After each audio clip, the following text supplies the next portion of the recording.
స్వచ్ఛత అంటే నందిని. నందిని పాలు మరియు పెరుగు.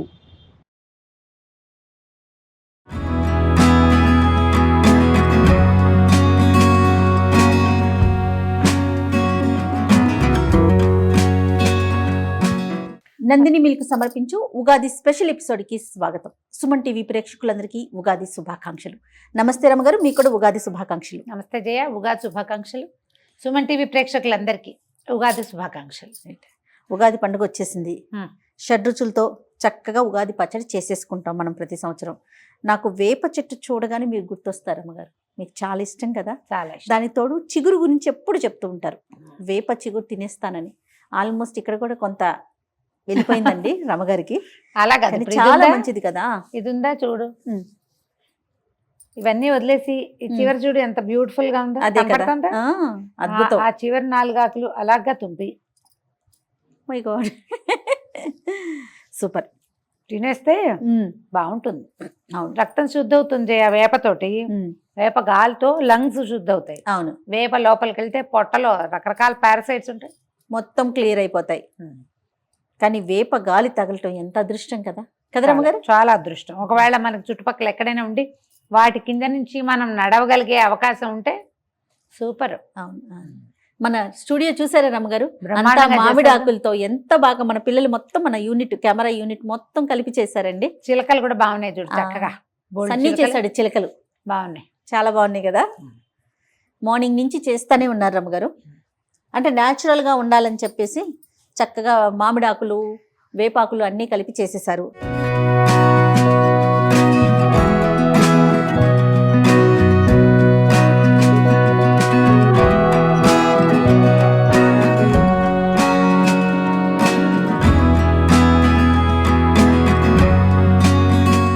సరే, మరి మనం పచ్చడి కూడా చేసేద్దాం. అన్ని రెడీగా ఉన్నాయి, చేద్దాం. ఉగాది అనగానే ఫస్ట్ గుర్తొచ్చేది ఉగాది పచ్చడి కదరమ్మ గారు. కొత్త చింతపండు, కొత్త బెల్లం. ముందు చింతపండుని నానబెట్టండి నీళ్ళల్లో. మనం ఎంత చేయదలుచుకున్నామో దానికి తగినట్టుగా మనం ఒక బౌల్ నిండా చేసి ఫ్రెండ్స్కి చుట్టుపక్కల వాళ్ళకి ఎవరికైనా ఇస్తాం, లేదా మనమే కప్పులు తినేస్తామంటే మరి కాస్త ఎక్కువ. అదిగో ఆ పాత్ర చేద్దామని కదా ప్లాన్. అవును అవును, కొత్త కుండ తెచ్చుకున్నాము. బా ఎంత చల్లగా ఉంది రమ్మగారు. నీళ్ళల్లో నాని చల్లగా అనిపిస్తోంది. చేసుకోవటం సాంప్రదాయం. నీళ్ళల్లో నానబెడతారా? నానబెడతాం. చింతపండు నానబెడితే ఇది నానే లోపల మనం మిగిలిన ముక్కలు అన్నీ చూద్దాం. ఈ మామిడి పిందె చెక్కు తీసి సన్నటి ముక్కలు తరుక్కుందాము. వగరుకి మామిడి పిందెలు. కాకపోతే ఏంటంటే ఇదివరకు పిందెలు అంటే ఇంత బుజ్జి వేసేవాళ్ళం. ఇప్పుడు మనకి ఇంతలావు కాయలు వచ్చేస్తున్నాయి. చింటి పిందెలు వేసుకుంటే ఎక్కువ బాగుంటుంది. ఇది కూడా పిందె కాదు, కాస్త పెద్దదే. ఇంతకంటే చిన్నకాయ అయితే ఇంకా బాగుంటుంది. సరే, మన అవకాశాన్ని బట్టి చేస్తాం కదా రమ్మగారు. షడ్రుచులతో ఉగాది పచ్చడి చేస్తాం కదా, ఎందుకు షడ్రుచుల్ని కలుపుతాము? బోల్డ్ అన్ని ఉన్నాయి దానికి కారణాలు. షడ్రుచులు మన జీవితంలో ఉన్నవే 6 రుచులు. ఈ 6 రుచులతోటే కాంబినేషనే మిగిలిన జీవితంగా ఉంటుంది మన సంగతి. ఓకే. తర్వాత ఏమో ఇప్పుడు ఈ సీజన్ ఒకటి మారుతుంది. వసంతకాలం వస్తుంది కదా, అంటే ఎండలు మొదలైపోతాయి. నిన్న దాకా ఉన్న మాఘ ఫాల్గుణాలు ఏదో పర్వాలా, కొంచెం చల్లగాలులు వేస్తూనే ఉన్నాయి. చైత్రం వచ్చిందంటే ఇది మాసం మారిందా ఇక వచ్చేసినట్టే. ఓకే. అందుకని ఎండలు వచ్చేస్తాయి. కాబట్టి ఇలాంటప్పుడు ఖచ్చితంగా మనం వేప పూత తినాలి. నింబకుసుమ భక్షణం అని చెప్తారు. ఇప్పుడు ఏంటంటే ఈ సీజన్ మారటంతో రకరకాల ప్రాబ్లమ్స్ వస్తాయి. గట్ ప్రాబ్లమ్స్ వస్తాయి, స్కిన్ ప్రాబ్లమ్స్ వస్తాయి. అవును, అమ్మవారు కూడా వస్తుంటుంది. వేపూత కాలం అంటారు కదా. అవును. అందుకని ఈ కాలంలో ఏంటంటే ఈ పూత తినాలన్నది ఒక నియమం. అది తినడానికి మనకి ఇంకా మిగిలిన సాధనాలు కూడా కావాలి. అవును. తర్వాత ఈ జీవితంలో ఇది మొదటి రోజు కదా సంవత్సరంలో, ఈ ఏడాదిలో మొదటి రోజు. అన్ని రకాల రుచులు కనుక తింటే ఓకే, ఈ షడ్రుచుల సమ్మేళనంగానే జీవితం ఉండాలని ఉంటుందని, ఉంటే బాగుంటుందని ఆశిస్తూ మనం ఇవి తింటాం. ఉగాది పచ్చడి చేసుకుంటాం. అయితే ప్రాంతాల వారీగా చిన్న మార్పులతోటి బేసిక్ ఉగాది పచ్చడి ఒకటే. ఇందులో ఏమేమి వేసుకుంటాము? ఉప్పు, కారం, తీపి, పులుపు, చేదు, వగరు. అంతే అంతే. ఉప్పుకి ఉప్పు, కారానికేమో మిరియాలు వేసే వాళ్ళుట పూర్వకాలంలో. మనం ఇప్పుడు పచ్చిమిరపకాయలు వేసుకుంటున్నాం. కొన్ని ప్రాంతాల్లో ఎర్రకారం ఒక చిటికెడు కూడా వేసుకుంటారు. మీ ప్రాంతాలను అలవాట్లు బట్టి మన అలవాట్లను బట్టి. మిరియాల పొడి వేసుకోవచ్చు సన్నగా. మనకు బెల్లము మిరియాల పొడి కలిస్తేనే మనకి టెంపుల్ ఫీల్ వచ్చేస్తుంది, పానకపు రుచి వస్తుంది. అవునవును అవును. అలవాటు ఉన్నా అవకాశం ఉన్నా అది వేసుకోవచ్చు. పానకం అంటే గుర్తొచ్చింది మనకి శ్రీరామనవమి ఉగాది అయిపోయిన వెంటనే అది కూడా వచ్చేస్తుంది. అవును, పానకం కూడా చేసుకుంటాం మనం. ఉదయాన్నే ఫస్ట్ పచ్చడి చేసేస్తాం కదా రమ్మగారు. స్నానం చేసామా చేసి పచ్చడి చేస్తాం. బ్రేక్ఫాస్ట్ చేయకుండానే ఉగాది పచ్చడి తోటి రోజు మొదలు పెట్టాలని ఒక పద్ధతి. అవును. ఇప్పుడు ఉప్పు కారానికేమో ఇవి వేసుకుంటామా, తీపికి పులుపుకేమో, తీపికేమో బెల్లము, పులుపుకేమో కొత్త చింతపండు. సీజన్ ఇప్పుడే కదా మొదలవుతుంది. అవునండి. కొత్త చింతపండు, కొత్తగా వచ్చిన బెల్లము. ఓకే. తర్వాత ఏమో చేదు వగరుకేమో, చేదుకేమో మనం మెయిన్ తినాల్సిన వేప పూతుంది కదా అది. వగరుకి చిన్న చిన్న మామిడి పిందెలు ఓకే వేసుకుంటే బాగుంటుంది. ఇందులో ఏంటంటే ప్రాంతాల వారీగా అలవాట్లు పద్ధతులు ఉంటాయి.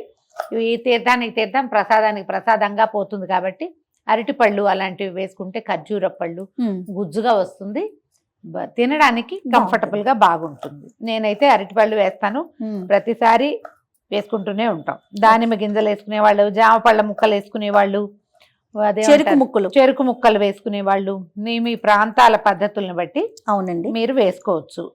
బేసిక్ కావాల్సిన 6 రుచుల్ని అకామిడేట్ చేయటమే ఇందులో అంతే ప్రధానమైనది. అది రమ్మగారు మీరు ఇట్లా పువ్వు వేస్తారా, ఇట్లా రెక్కల వరకు వచ్చేలాగా వేస్తారా? రెక్కలు చేయాలి, కొంచెం పువ్వు తక్కువ ఉంది కదా. నేనేం చేస్తానంటే చాటకేసి నేమేసి ఇట్లా చెరిగి మొత్తం పూరెక్కలన్నీ తీసేస్తాను. మేము కూడా అంతే, బాగా వేస్తాను నేను.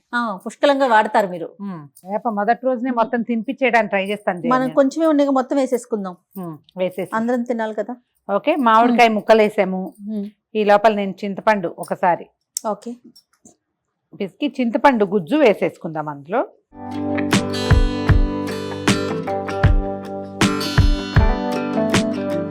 చింతపండు పులుసు వేసుకుందాం. ఇది కుండలోనే చేయాలన్న నియమం ఏమీ లేదు, స్టీల్ గిన్నెలో కూడా చేసుకోవచ్చు. మేము ప్రతిసారి అక్కడంతా కుండ అనుకుంటుంటాం, తర్వాత ఏమో కొంచెం అథెంటిక్ గా చేసి చూపిద్దామని ఈ ప్రయత్నం చేస్తాం అంతే, అంతకంటే ఏం లేదు. రమ్మగారు నాతో కొత్త కుండ కూడా కొనిపించారండి. అదే అది ఓకే, అదొక ఫీల్ కదండి. ఫీల్ కదా, అంతే. మీరు మిరియాల పొడి వేసుకుంటారా, పచ్చిమిరపకాయలు వేసుకుంటారో చూసుకోండి, మన దీన్ని బట్టి. చిన్నపిల్లలు ఉంటే మనం మిరియాల పొడి వేసేటట్టయితే కొంచెమే వేసుకోవాలి. ఈ ఘాటుగా ఉంటే పిల్లలు తినకపోయారంటే వేస్ట్ అయిపోతుంది. పచ్చిమిర్చి అనుకో, దీంట్లో నుంచి అంత కారం రాదు, తీసి పక్కన పెట్టుకోవచ్చు కదా. అందుకని ఓ 2-3 పచ్చిమిరపకాయలని చీరో లేకపోతే తుంచో, చూడండి బెల్లం చూడండి అందులో పడేయండి, వేసేయి. చాలా ఇంకా తినా చాలు. ఇంకేం కావాలి రమ్మగారు? బెల్లం, ఉప్పు,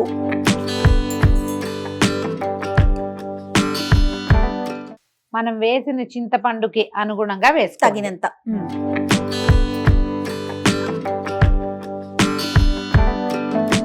రెమ్మలు రాకుండా చూసుకుంటే, పుల్లలు లేకుండా, అవునవును, చేటలో గనక వేసి మనం ఇట్లా నేమేమంటే ఇది వచ్చేస్తుంది, పువ్వులు సెపరేట్ గా ఇలాగా కాడలు సెపరేట్ గా వచ్చేస్తాయి. పర్వాలేదు, వేసేసుకుందాం. ఒకసారి కొంచెం బెల్లము చింతపండు కలిసేలాగా చేద్దాము.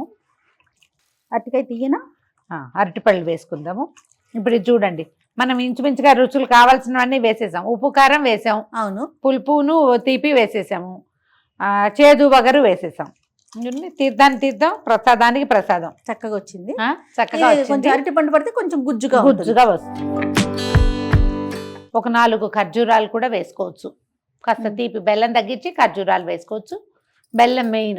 ఓకే, అరటిపళ్ళు వేసుకోండి, చక్కగా గుజ్జుగా వస్తుంది. చెప్పా కదా, దానిమ్మ గింజలు వేసుకోవచ్చు, జామ ముక్కలు వేసుకోవచ్చు. తర్వాత వాళ్ళు ఎవరింట్లోనూ పుట్నాల పప్పు వేసారు. నేను చూసాను రమ్మగారు పుట్నాలు. అయితే వాళ్ళ ఇంట్లో ఉన్నది ఇలాగే రన్నీగా ఉంది, మేము వేయమండి అరటిపళ్ళు అన్నారు. పోనీ మానేయండి మీ ఇష్టం. నా ఐడియా అయితే అరటిపళ్ళు వేయండి, ఎక్కువ రుచిగా ఉంటుంది. అవును, మనం సక్సెస్ఫుల్ గా మన పదార్థాలు తినిపించేయాలి కదా. చేదుగా ఉన్న వేప పూతను తినిపించాలి కదా. అవును, ఈ పులుపు మనకి స్వీట్ తీపి తగిలేసరికి ఆ చేదు కాస్త తగ్గుతుంది. అరటిపళ్ళు తీస్తావా? చెక్కు తీసి ఇవ్వు.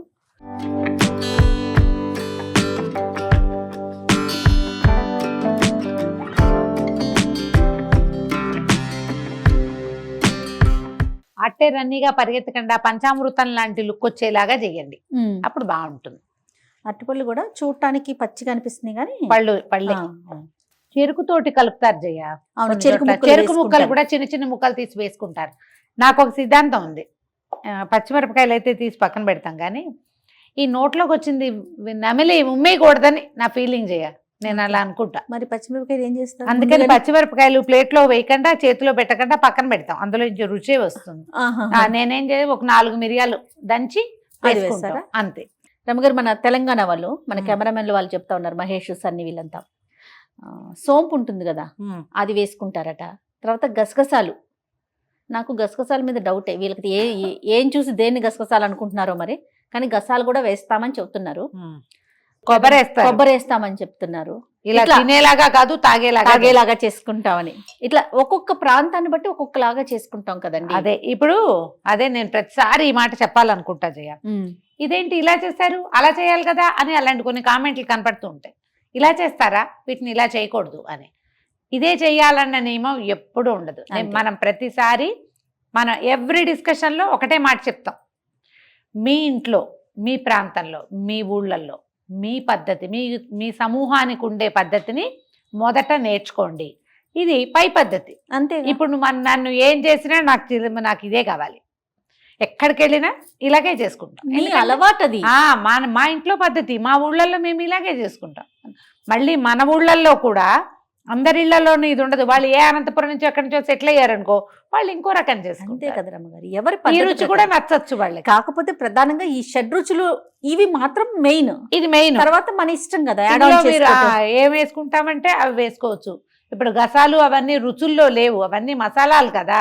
మరి అవి వేయడానికి ఈ ప్రాంతం వాళ్ళకి ఏం పద్ధతి ఉందో, వాళ్ళు ఎక్కడ ఏది నేర్చుకున్నారు, ఎలాగైనా సరే ఎందుకు వేశారు అని అనుకోవటానికి లేదు కదా వాళ్ళ పద్ధతిని ప్రకారం. చూడు, అయిపోయిందా మనకి ఉగాది పచ్చడి? ఉగాది పచ్చడి రెడీ.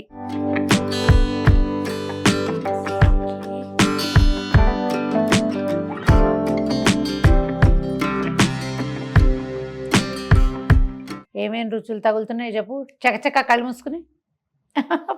పులుపు తగులుతుంది, కారం తగులుతుంది, చేదు కొంచెం తక్కువే తగులుతుంది, ఉప్పు కూడా కొంచెం తక్కువ తగులుతుంది, ఎక్కువగా పులుపు, కారం. చింతపండు చాలా బాగుంది. కొంచెం పచ్చిమిరపకాయలు, ఫ్రెష్ పచ్చిమిరపకాయ ఇవ్వడంతో ఘాటుగా ఉంది. ఇప్పుడు ఏం చేస్తామంటే, దేవుడి దగ్గర నివేదన పెట్టే అలవాటు ఉన్న వాళ్ళు దీన్ని నివేదనగా పెట్టుకోవచ్చు.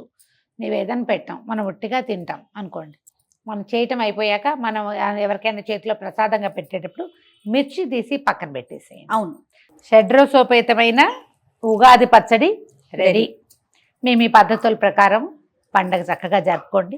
ఇలా కాకపోతే మీకు అలవాటైనట్టుగా ఎలాగైనా సరే మన జీవితంలో అన్ని రుచులు, ఆహారంలో అన్ని రుచులు మన ఆరోగ్యానికి అవసరం. జీవితంలో కూడా అన్ని రుచులు వస్తాయి. ఒక్కొక్కసారి ఇబ్బందికరమైనవి, బాధాకరమైనవి, పచ్చిమిరపకాయలాగా కళ్ళల్లో నీళ్లు తెప్పించేవి ఉంటాయి. దాని తర్వాత తీపి ఆటోమేటిక్గా వస్తుంది. సీజన్ మారి మొన్నటి దాకా ఆకులు రాలి, ఇప్పుడు ఈ సీజన్లో చిగుర్లు పెట్టినట్టు, ఋతువు మారేసరికి చిగుర్లు పెట్టినట్టుగానే మానవ జీవితం కూడా అలాగే వెళ్తుంది. జరిగిపోయిన దుస్సంఘటనలు, జరుగుతున్న సమస్యలు, వీటిలోంచి ఎప్పుడో ఒకప్పటికి అందులోంచి బయటపడతామన్న ఆశతోటే ఉగాది పచ్చడిని చక్కగా చేసుకోవటం, పండగ జరుపుకోవటం, నలుగురు స్నేహితులతోటి కలిసిమెలిసి సంతోషంగా ఉండాలని మనస్ఫూర్తిగా కోరుకుంటూ, మీరందరూ ఇలాగే సుమన్ టీవీని బాగా ప్రోత్సహిస్తూ ఎప్పటికప్పుడు మేము చేసేటువంటి కొత్త కొత్త విషయాలు, కొత్త మేము చూపించేటువంటి రుచులు అన్నిటినీ ఆస్వాదిస్తూ మాతో పాటు మీరందరూ కూడా సంతోషంగా ముందుకు సాగాలని కోరుకుంటున్నాం. మరొకసారి ఉగాది శుభాకాంక్షలు.